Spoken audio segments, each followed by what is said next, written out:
جب دین تخت پہ آئے گا ہر مسلم عزت پائے گا۔ تحریک لبیک یہ طے ہے جو اپنے باپ کی سختی برداشت نہیں کرتا اسے زمانے کی سختیاں سہنی پڑتی ہے، جو زمانے کی سختیوں سے بچنا چاہتا ہے اسے چاہیے کہ اپنے باپ کی سختی کو اللہ کی نعمت سمجھے۔ ہمارے بزرگ فرماتے ہیں کہ باپ کی سختی سورج کی سڑام اللہ، بس اس آقا و مولا کی بات کریں جس نے باپ کو عزت دی ہے، اس آقا و مولا کی بات کریں جس نے سفید داڑھی والے کو عزت دی ہے، اس آقا مولا کی بات کریں جس نے جناب اعلیٰ بزرگ کو عزت دی ہے، اس کی بات کریں جس نے فرمایا لیس منا من لم یوقر کبیرنا ومن لم یرحم صغیرنا، وہ ہم میں سے نہیں ہے جو بڑے کی عزت نہیں کرتا اور چھوٹوں پہ شفقت نہیں کرتا۔ آئے حضور کی بات کریں، انہی کی بات کرنے سے معاملات ٹھیک ہوں گے، انہی کی بات کرنے سے ملک بھی ٹھیک ہوگا، یہ دنیا بھی ٹھیک ہو جائے گی، کیونکہ جناب اعلیٰ انہی کے ذکر سے ہی ساری روشنیاں ہیں، انہی کے ذکر سے ہی ساری برکتیں ہیں، انہی کے ذکر سے ہی ساری رونقیں ہیں۔ آئیے قوم کو بتائیے، یہ اسی نبی نے فرمایا جب ایک بیٹے نے اپنے باپ کی شکایت لگائی تھی تو میرے آقا نے فرمایا انت و مالک لابیک، تو بھی اور تیرا مال بھی تیرے باپ کی امانت ہے، جیسے چاہے وہ خرچ کریں اس کی ملکیت ہے۔ یہ جناب اعلیٰ اسی آقا مولا کی برکت ہے جس نے فرمایا باپ جنت کے دروازوں میں سے ایک دروازہ ہے،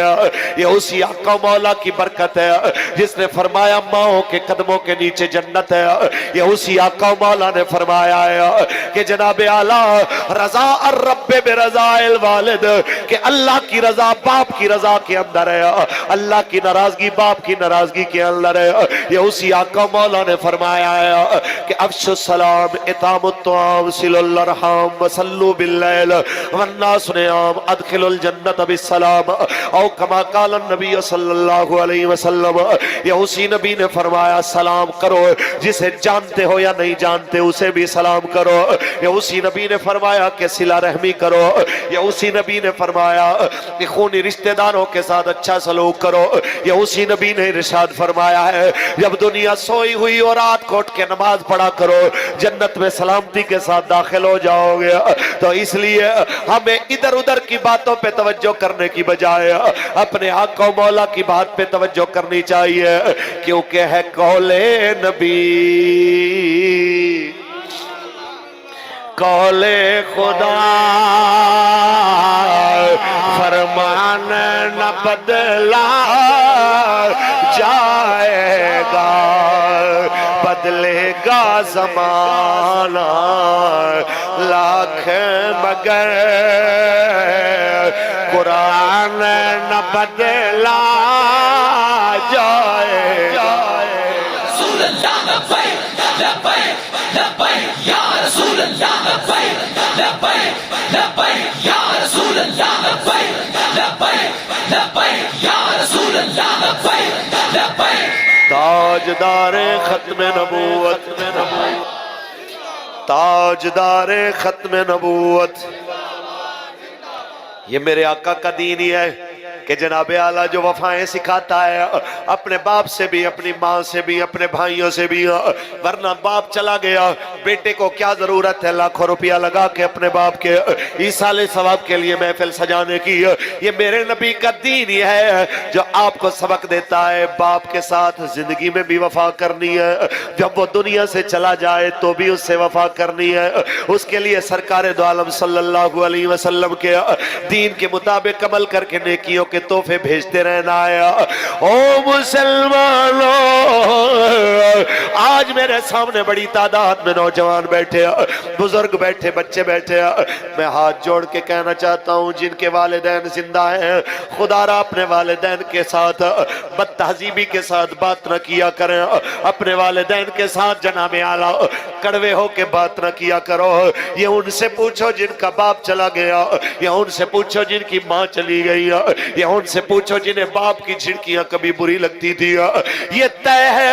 جو اپنے باپ کی سختی برداشت نہیں کرتا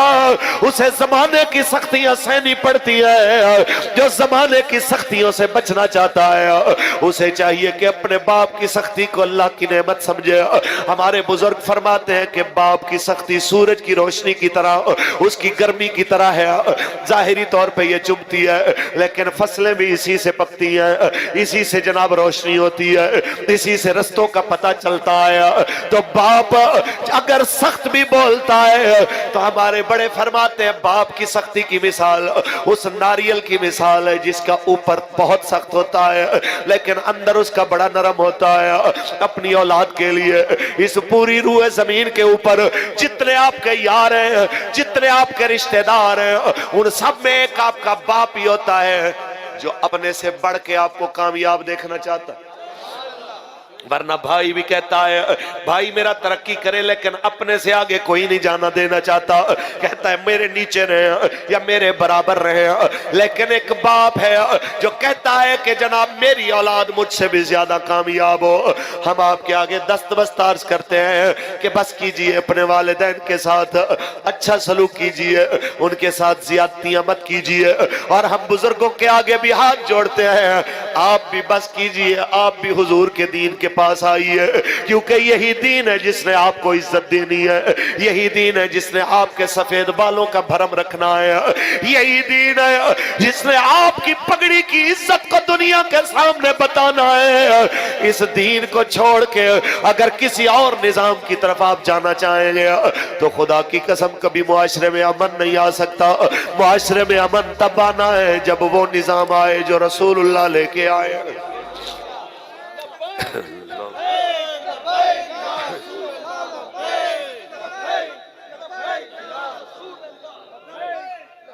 رسول اللہ تاجدار ختم نبوت. یہ طے ہے کہ یہ وقت آنا ہے. آئیے اللہ کا قرآن پڑھیں, محبت سے بولیں سبحان اللہ. خالق کائنات نے ارشاد فرمایا کل نفس ذائقۃ الموت, ہر زیرو نے موت کا ذائقہ چکھنا ہے. جناب اعلیٰ جو دین آپ کے اور میرے آقا لے کے آئے یہ دین وفاؤں والا دین ہے. باقی تمام ادیان کو آپ اٹھا کے دیکھ لیجئے, کسی دین اور مذہب کے اندر یوں مرنے والوں سے وفا نہیں کی جاتی جیسے ہمارے دین میں کی جاتی ہے کہ میرے آقا مولا نے فرمایا مرنے والے کے تمام اعمال منقطع ہو جاتے ہیں. لیکن جناب اعلیٰ ان تمام منقطع اعمال میں تین چیزیں ایسی ہے جناب اعلیٰ کہ جناب اعلیٰ ان تمام اعمال سے جناب اعلیٰ یہ مستثنا ہے کہ یہ منقطع نہیں ہوتی. جناب اعلیٰ یہ ہمیشہ باقی رہتی ہے. ان میں سے ایک جناب صدقہ جاریہ ہے, ایک ان میں سے علم ہے جناب اعلیٰ, ایک ان میں سے نیک اولاد ہے جو نیکیاں کرتی رہے تو اس کے بعد جناب مرنے والے کو اس کا مرنے کے بعد بھی ثواب ملتا رہے. ذرا تصور تو کیجئے ہم اپنے مرنے والوں کے لیے کس لیے حضور کی محفل سجاتے ہیں, کیونکہ یہ ہمارا ایمان ہے, یہ ہمارا ایمان ہے. قبلہ مفتی مختار صاحب بھی تشریف فرما, ہمارے جناب اعلیٰ علماء یہاں تشریف فرما, یہ آپ کو بتائیں گے کہ اگر ہم مرنے والے کے لیے کھانا بھیجتے ہیں اللہ یہ کھانا نہیں جنت میں اس سے اعلیٰ کھانا اس کو عطا فرما دیتا ہے. اگر ہم پانی بھیجتے ہیں ہم اس کے لیے کپڑے بھیجتے ہیں اللہ یہ کپڑے نہیں اس سے اعلیٰ کپڑے مرنے والے کو جنت میں اپنے جناب اعلیٰ پاک بارگاہ میں سے عطا فرما دیتا ہے. لیکن ہم کہتے ہیں جب ہم اپنے مرحوم کے لیے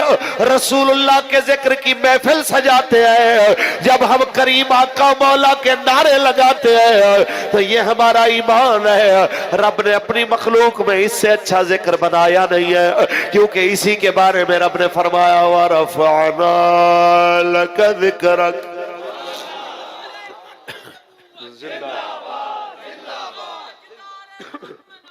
زندہ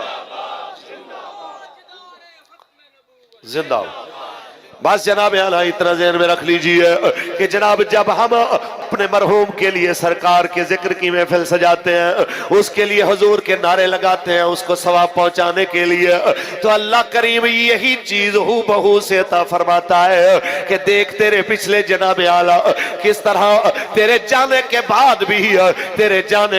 بھی جس طرح تو میرے حبیب کے نعروں میں خوش ہوتا تھا وہ تیرے لیے وہی نعرے لگا رہے ہیں. تو ہم یہ چاہتے ہیں کہ جناب اعلیٰ 47واں کل ہو, ہمیں ہمارا بابا یہی سمجھا کے گیا ہے، ادھر ادھر کی بات نہیں کرنی، کوئی یار دی گل سنا ملا، نہ لمبے پینڈے پا ملا، نہ علماں وچ پھسا ملا، بس یار دی گل سنا۔